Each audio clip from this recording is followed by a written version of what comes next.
Hello everyone, welcome to maths with रविलोजी। Class 8 chapter 2 एक चर वाले रैखिक समीकरण आपकी एक्सरसाइज है 2.2। अब पहला सवाल करते हैं। पहला सवाल है कि यदि आपको किसी संख्या से 1/2 घटाने और परिणाम को 1/2 से गुणा करने पर 1/8 प्राप्त होता है तो वह संख्या कौन सी है। आपसे संख्या पूछी है, इसमें किस प्रकार से करना है और किस प्रकार से संख्या को मानना है।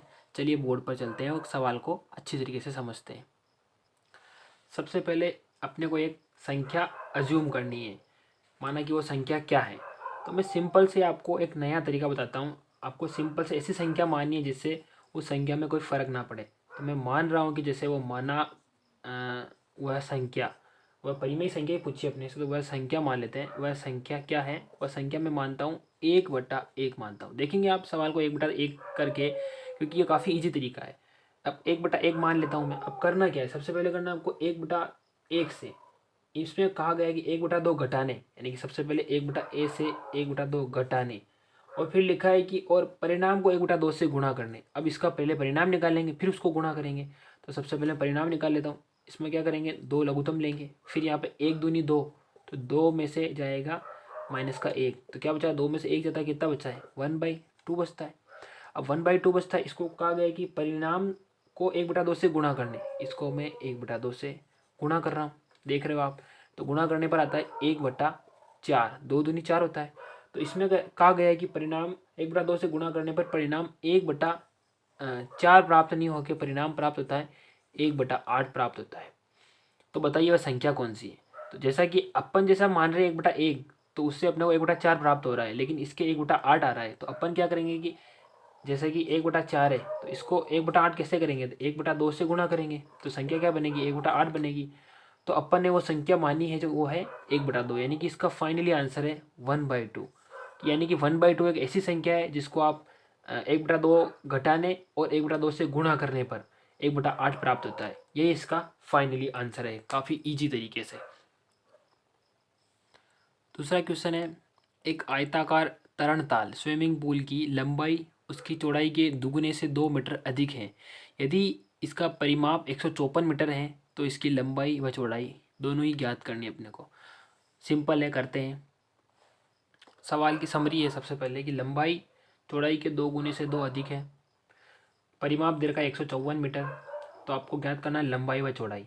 अपने को किसी एक को अपने को या तो लंबाई को मानना पड़ेगा, चौड़ाई को मानना पड़ेगा, लेकिन इसमें बता रखा है कि लंबाई चौड़ाई के 2 गुने से अधिक है, यानी कि अपने पास चौड़ाई नहीं है लेकिन लंबाई बता रखी है कि चौड़ाई के 2 गुने से अधिक है, यानी कि मैं चौड़ाई को मान लेता हूँ। माना कि चौड़ाई, आप यहाँ पे यूँ भी लिख सकते हो कि आयताकार तरनताल की चौड़ाई, माना कि चौड़ाई बराबर वाई मीटर। ठीक है, ये वाई है, वाई मीटर है, चौड़ाई वाई आएगी। तो इसमें कहा गया कि लंबाई चौड़ाई के 2 गुने से, यानी कि ये चौड़ाई है तो अब इसकी लंबाई भी होगी। तो लंबाई क्या है, लंबाई है चौड़ाई के 2 गुने से, ये मैंने 2 गुना कर दिया, से 2 अधिक है। ये हो गया 2 गुने से 2 अधिक है। इस प्रकार से आपको याद करना। अब वाई लंबाई भी है अपने पास और चौड़ाई भी है, तो सिंपल सा आपको परिमाप ज्ञात करना है, तो नहीं, क्षेत्रफल ज्ञात करना है इसमें, क्योंकि अपने को लंबाई व चौड़ाई चाहिए। लंबाई व चौड़ाई किस में मिलेगी, क्षेत्रफल में मिलेगी, या फिर परिमाप का सूत्र लगा दिए, दोनों तरीके से हो जाएगा सवाल, कोई दिक्कत वाली बात नहीं होगी। लेकिन इसमें अपने को परिमाप दे रखा है, इसलिए अपन परिमाप का सूत्र लगा के इसको करेंगे। तो सबसे पहले आयत है, तो आयताकार तरणताल का परिमाप, तरण ताल का परिमाप, परिमाप का सूत्र आपको पता ही होगा, नहीं भी पता है तो कोई दिक्कत वाली बात नहीं। मैं किस लिए हूँ, 2 गुणा लंबाई प्लस चौड़ाई, यानी कि लंबाई भी 2 बार और चौड़ाई भी 2 बार को गुणा कर लेना है। सिंपल सा क्या करेंगे, 2 गुणा लंबाई क्या है यहाँ पे, लंबाई आपके सामने यहाँ पे 2y+2 प्लस चौड़ाई क्या है, इसकी y है, इसको जोड़ लो।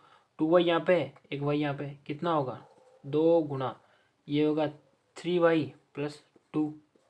ठीक है, 3y+2 होगा, देखो ना, 2y यहाँ से 2, यहाँ से एक 3, 3y+2। अब क्या करेंगे, इसको इससे भी गुणा करेंगे, इसको इससे भी गुणा करेंगे। ठीक है, तो करते हैं गुणा।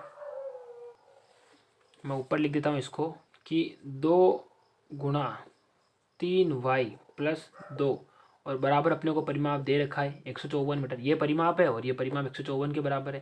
तो इसको इससे गुणा करेंगे, क्या होगा 3 दूनी 6 वाई प्लस 2 दूनी 4 बराबर होगा 154। ठीक है, अब 6 तो वाई है और ये है चर पद और ये है अचर पद, तो अचर पद एक साइड करेंगे। तो मैं कर देता हूँ सबसे पहले 6 वाई को इस साइड लिख देता हूँ और 154 माइनस 4 कर देता हूँ। ठीक है, 154 में से 4 चला जाएगा तो कितना बचेगा, 54 में से 4 तो ये होगा 50 होगा।